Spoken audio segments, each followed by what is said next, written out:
Your abracadabra make Amelia a rabbit.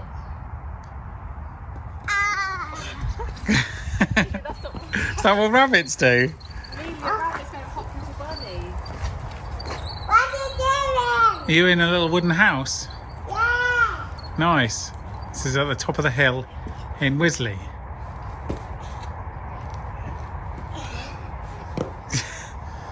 It's an amazingly blue day. It's a little chilly, but it's ever so sunny.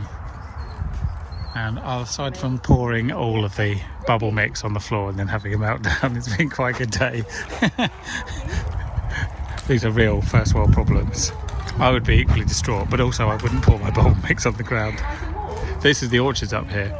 It's amazing. Obviously it'd be better in spring when the blossoms are out. We need to come back. But yeah, it just gives me ideas for what to do in our orchard.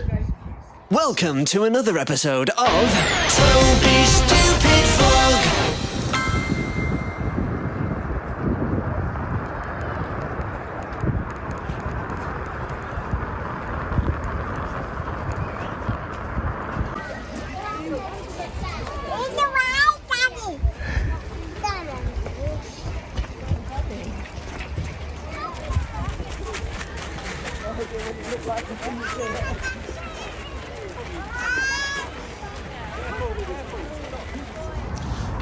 I'm in a brewery. This is Fuller's Griffin Brewery on the banks of the River Thames in Chiswick, and this is the back of the brewery. As you can see, I am currently in what is called the Centre of Excellence, which is, I mean, it's basically a mock pub, and the idea is this is where they train staff how to, I mean, pull a pint, not so much, but change casks and what have you, and they can go back there and do practices and what have you, and this is where we're filming Lawrence today, just doing a promo for the new Lawrence Delalio podcast, which is sort of built on the back of the Lions podcast that I did before. But we are waiting on Lawrence because despite the fact this is the brewery in Chiswick, he went to the venue, the brewery in central London, not the Chiswick brewery. So yes, he went about 20 miles in the wrong direction. Done. It's a fascinatingly massive place, and it's the only place that London Pride is brewed. They also brew a lot of other beers here, but London Pride itself is only brewed at the Griffin Brewery in Chiswick. Hello there, happy Tuesday, happy February. February is, in my opinion, the shittest month of the year. I don't mean to get you down, that was not my intention. It's only to say that it's short, which is a good thing in terms of getting paid and the fact it's the middle of winter and what have you. But despite it being the shortest month, it's invariably the worst because you get paid in January and that's a relief, and then you forget after all the settle down in the new year and all the post-Christmas stuff, you kind of forget that winter's still on, and you have a sort of bit of a buzz in the first week of January where you kind of get back into the swing, and then it slowly sort of turns into a sort of trudge. February is that trudge. It's a nothing month. Nothing really happens. The weather's invariably poor and cold. It's often when it snows in this part of the world, and it's just depressing. However, today, the 1st of February, is the warmest day of the year so far by quite a margin. It's 13 degrees. It actually feels nice out. I've opened the windows in the flat. It's that nice out. And, well, hang on, I'm just going to have a bay leaf. There we go. I need one for dinner. Yeah, it's really nice out. My mood is almost entirely influenced by weather as well, and circumstance as well. This whole house move thing has been a real roller coaster. We're currently having a good day. Yesterday was a bad day, but it's just tiring. But when the sun comes out like this, which it was not scheduled to do, and it's lovely and warm, you've got to feel slightly good. When the air gets a little bit warmer, like it is right now, not much, just above 10 degrees, you start to get smell back, and that sounds silly, but like when everything is really, really cold, there's very little aroma. Aroma is, after all, actual solid physical particles that escape from something, and they need some agitation to do that. Usually heat is the trigger. It's the same reason why, you know, you toast things before you put them in as ingredients, like nuts and what have you, to release flavours. Heat does that. It's why you shouldn't drink your wine super cold, because you miss a lot of the flavour. I realise I'm going to upset some people with that, but there we go. But the warmth actually brings out the smells. And when you start to smell nature again, like flowers and leaves and simple things like that, it feels like spring. Now, I'm well aware that we are, you know, 6-8 weeks away nearly from spring, but it starts to feel a bit better. I'm not going to talk about the government collapsing because it's best not to interrupt your enemies when they're making a mistake, and the Prime Minister is just making an unlimited amount, and it's incredible to watch. It's obviously depressing if you value the institutions of this country, but I really think that the Conservative Party in particular needs to give itself a right good kicking before anyone else gets involved, and it needs to be reminded of its place in society. Anyway, what I wanted to talk about is, do you have a definitive answer to this question? Where is your favourite place on earth?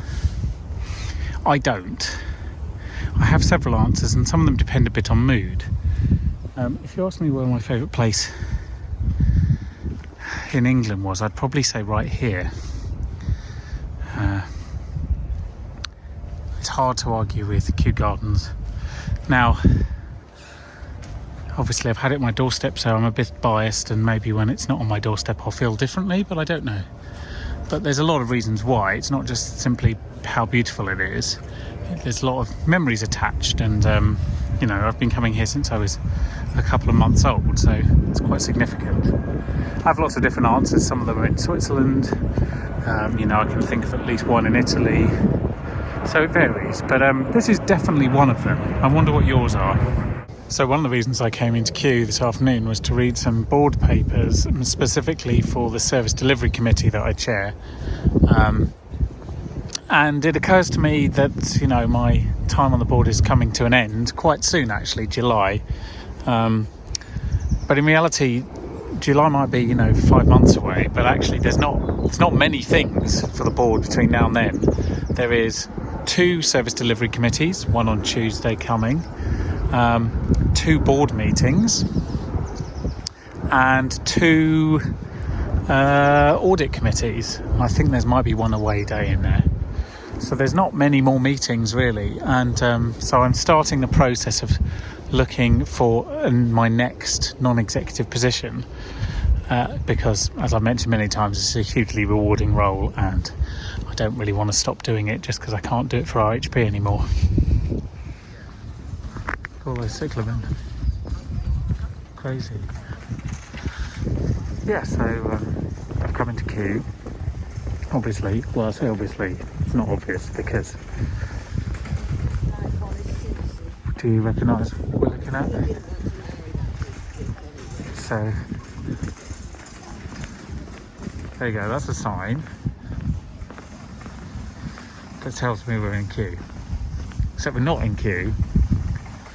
We're about 40 miles south. This is Wakehurst. I just fancied a change, and the weather's been nice, and I thought, you know what, I never go to Wakehurst. I'm going to Wakehurst. Now, of course, what that has meant is that every single person who I'm currently doing work for has texted me whilst I've been driving with, can you do this, can you do that, can you do the other? To which the answer to all those questions is, no, can't. I'm not at home, and I don't have my laptop. So, later I guess. But it'd be nice to walk around some slightly different grounds. Some heritage sheep breeds. Black horned sheep. It's an amazing smell that you get in farmland around animals. It reminds me of, you know, the high Swiss Alps where you've got cows, but it's, you know, basically it's just manure and grass, but it's quite lovely in its own way. I'm going to go for a walk down into those woods down there and round. Having just read some wallpapers, it's good to kind of decompress a bit and work out what it is you think about the things that you've just read. Hey sheep, what's going on? One of the things that's significantly different between Wakehurst and Kew, because of the location, is this amazing valley, steep valley, and the sort of wilderness around it, the forests and the lakes, which at Kew obviously it's landscaped. It was, you know, set up to be a landscape garden. That was always the point. It was a pleasure garden. Whereas here you have that at the top of the hill, but you also have this amazing bit of just nature. Augmented nonetheless, augmented nature. There are trees here that you wouldn't necessarily find in a normal English wood, but in terms of look and feel, it is mostly very much how this area looks. Massive great stones that have suffered all sorts of strange erosion, and these sort of swallow holes and dips that run down to the valley bottom, which I'm avoiding until the last minute. I'm walking along the ridge. Just had to pop into the Millennium Seed Bank at the top of the hill for a quick toilet break. If you've ever been to Wakehurst but you haven't popped into the Millennium Seed Bank, do. It's only just around the corner from the entrance, and just for 10 minutes, just to see what they're doing, because it's quite remarkable in terms of a collection of wild seeds and the ability to be able to understand those plants and their seeds, and therefore, if needed, to repopulate them. It's very, very important work, and it's a lot of the research that Kew does in terms of the money that it puts aside for research is done at the Millennium Seed Bank. So if you ever get a chance, pop in just for 10 minutes, and then you can come down the path here and go straight into the valley at the bottom, which is the much less trodden track. So I've gone from one end of Wakehurst, which is out east past the seed bank, all the way around that loop, as it were, and then back down to this is sort of the middle at the bottom of the hill, which is the lakes. And then there's another bit that stretches out further west, and I think it's west and southwards that way anyway. It keeps going. It's a hell of a long way actually if you go all the way. I'm not going to get there today. I've never been that way round. I will at some point, but I'm just doing this loop for now, enjoying the tranquility down by the lakes. It's beautiful. It's warmer than it looks, is what I would say, because it looks kind of like an icy winter's day, but it isn't at all. It's very pleasant. There's where the other route goes. Off that way. It's beautiful that way, but not today. We'll come back and do that. Just went up a very steep hill. There we go, we're just back up the hill to the manor house. It was a very nice walk. It started off very, very sort of borderline chilly, and now I'm boiling because the sun's been out for a little bit and I've had to come up quite a steep hill. But it was definitely worth it. I'm glad I made the drive to come and see somewhere different for once. Now, I've been to Wakehurst a couple of times before, but very cursory visits both times, because we were actually on the way from something else. It's only 45 minutes from where we are moving to, so actually where we're moving to is equidistant between Kew and here, so that's quite handy. I'm home. The sky is wonderful and pink and orange again. So is the water. It's fantastic. It's so nice to go and pick Amelia up in this kind of weather. Usually you don't get days like this until sort of a month later, early March. But I kid you not, like the daffodils are up. They're just not open yet. In fact, that one over there, I don't know what that is. That's not a daffodil, but no, the daffodil shoots are up. And today I saw crocuses that are up. Cyclamen are obviously up. There's a lot of flowers and you can smell them finally in the air. And it's a beautiful, beautiful early evening, and you've just got to take in the majesty of nature sometimes to put the rest of your problems in perspective. When I moved to Kew in December 2009, I quickly realised how close I lived to the River Thames. Although I'd seen it on a map, obviously I'd never actually explored until the flat itself completed. And I came down, had a wander around, realised you could walk down to Kew Gardens. That was fun. But after about a year or so, it occurred to me that the commute that I was doing every day from Kew Gardens Station to Leicester Square, the first part of it is on the District line until you get to Hammersmith, and I thought, hang on a minute, that just follows the River Thames. And so I think sort of about early in 2011, so 11 years ago, I thought, you know what, you could walk that bit, but I had no idea how long it took. So I thought, why don't I change my commute a bit now and again and walk the District line bit and then just get on the Piccadilly line at Hammersmith. So I did the first attempt some point in spring that year, I think. Realised it was probably about an hour and 15 minutes. And then I did it quite regularly because it was nice to have a bit of a walk before you sat in an office all day. And I haven't done it so much recently because there's been no need, because it's not on my way to anywhere.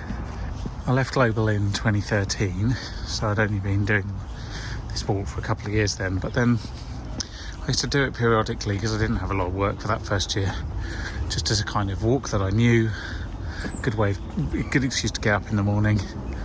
And then I started doing some work at USP, I think in about 2015, and when they moved, well, they were based in Russell Square by the end, and so I could do the same thing again because that was on the Piccadilly line too. Whilst they were in Camden, I used to do a slightly different walk, but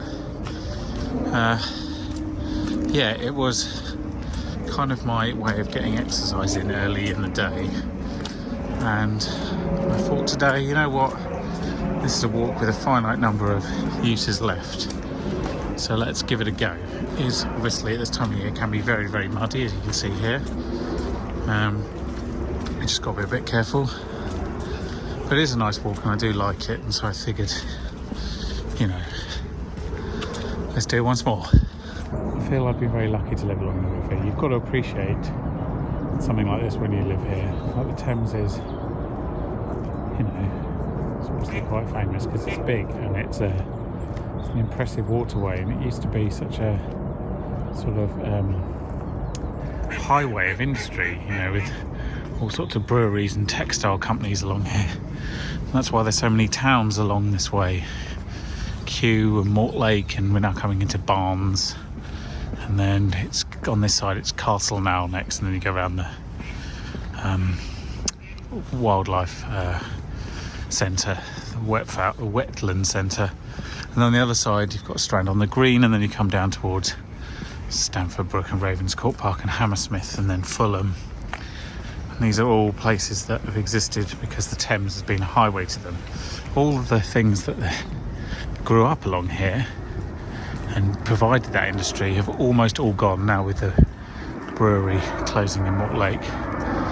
The only brewery that remains is the one I filmed in the other day, Fuller's Brewery, which is around the corner and on the other side, which you'll see shortly. All of the textiles businesses have gone. Harrods used to have a massive depot along here, which is now housing. So the Thames is really just it's a wildlife centre, as it should have always been, really, and a way of taking a boat in the summer. So it's reverted back effectively to what it was 2,000-3,000 years ago, but left on its banks the sort of last vestiges of industrial Britain that sort of turned into suburban Britain. So it's a fascinating place to live, and you've really got to make the most of it if you live on the Thames, because how many people get to live against a large body of water and get to see the effect it has on nature and the weather and all sorts. So it's like a safe version of living on the coast. It does flood occasionally, but actually all in all it's pretty mild compared to like seeing storms at sea. So it's been really nice and I've really enjoyed it.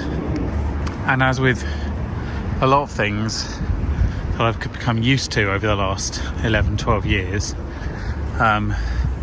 it's good to reflect and realise that they're not always normal, and they are in many ways a privilege, and to recognise what I've got out of being a resident of Kew.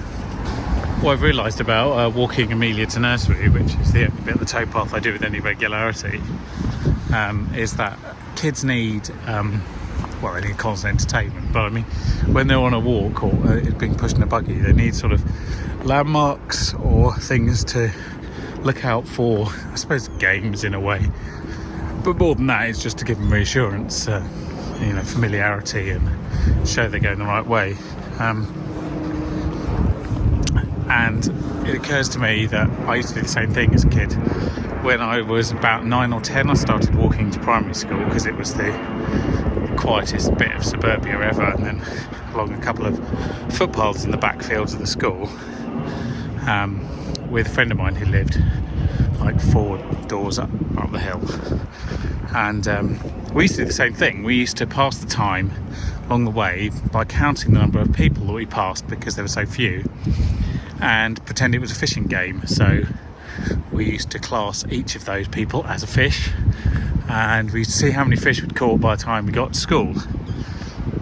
And then we'd work out, based on how many fish we caught, how many fish we could afford to eat that day, and then how many fish we had left. And if we met a friend of ours on the way in, which we did occasionally, then obviously we'd have to give them some fish too.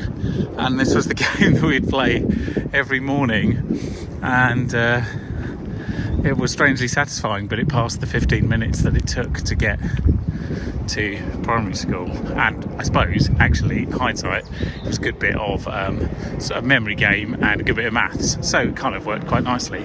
But we used to really look forward to this stupid game. And then, strangely, although we only lived a few doors apart, we didn't used to hang around much at school, and then we'd just regroup to come home again. So that was our entire friendship was based around this little walk. But yeah, kids need these kind of, sort of distractions, entertainments, ways of occupying themselves on these journeys, because they don't have the ability to just sort of walk with their thoughts, or get a camera out and then rant to a vlog about what you used to do like 35 years ago. So there it is, if you can make out the steel chimney. That is the Griffin Brewery, Fuller's Brewery there, and that is, as far as I'm aware, the last remaining brewery on the banks of the tidal Thames.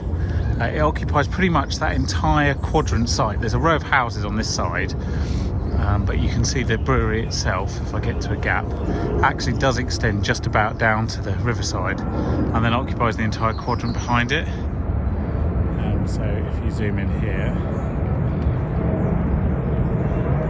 there we go, Fuller's logo, and it occupies the entire quadrant behind those houses there. So amazingly, it started off as just that tiny little brew house, which was a private brew house, and a lot of people used to brew their own beer privately, but this was a tiny little private brew house in the 1600s right there. And so they've been brewing on that site since then, which is nuts really when you think about it. Fuller's obviously have only been there since I think 1840s, 1850s. But yes, there's been brewing in that site for over 400 years. So that's quite remarkable when you think about it. Now I don't know if you can make out, but on this tall building here you can see it says Lamb Brewery, which is obviously in the same piece as the Griffin Brewery, which is there. And that's because there used to be 2 breweries here, like until I think 1920s. In fact, the Lamb Brewery was owned by Sick & Co., which SICH, and they were a large brewer on this part, and they had a place down in Isleworth as well. And they did quite well, but they didn't really survive the First World War much, and I think the site was closed in the 20s, and Fuller's bought it and expanded. That's just one of the many breweries that has since ceased. The other one being the one I just walked past in Mortlake with a massive Budweiser sign. And most people in the area will know that as the Watney Brewery, or Mortlake Brewery as the site has been called. But Mr. Watney had his brewery there, and that survived for many, many years until it got bought by a company that owns Budweiser, and it ran for many years more until that was closed down, because a lot of these very large companies don't need multiple brewing sites as they once did, because they've got much better transport nowadays. So there's a story of 3 breweries. One is still going, one has been swallowed up, and the third one in Mortlake is currently planned to be quite an impressive housing development, but the mayor has currently put that on hold. So we're down to 1.